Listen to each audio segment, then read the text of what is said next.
তীব্র রোদে একের পর এক বানর অসুস্থ হয়ে পড়ছিল। পানি নেই, ছায়া নেই, সবাই তৃষ্ণায় কষ্ট পাচ্ছিল। এই অবস্থায় এক বড় বানর ঠিক করল, আমি কিছু একটা করব। তার পাশে ছিল তার ছোট্ট বাচ্চা। বাবার দিকে তাকিয়ে সে বলল, আমরা সবাইকে বাঁচাবো, তাই না বাবা? বড় বানর শক্ত মাটিতে খুঁড়তে শুরু করলো।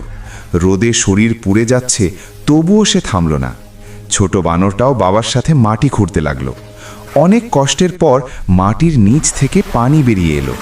সব বানর দৌড়ে এসে পানি খেলো। তৃষ্ণা মিটল, প্রাণ ফিরে পেল সবাই।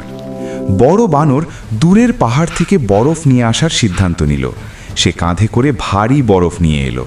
ছোট বানরটাও পিছিয়ে থাকলো না, ছোট ছোট হাতে বরফ টেনে আনতে লাগলো। দুজনে মিলে বানালো একটা বড় ঠান্ডা বরফের ঘর।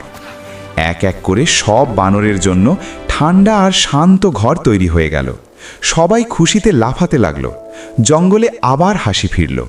কিন্তু এক কোণে ছোট বানরটা চুপচাপ বসে কাঁদছে। বড় বানর জিজ্ঞেস করল, কেন কাঁদছো বাবা? ছোট বানর বলল, আমরা এত কষ্ট করে সবাইকে বাঁচালাম, কিন্তু কেউ তো লাইক দিল না, কেউ তো সাবস্ক্রাইব করলো না।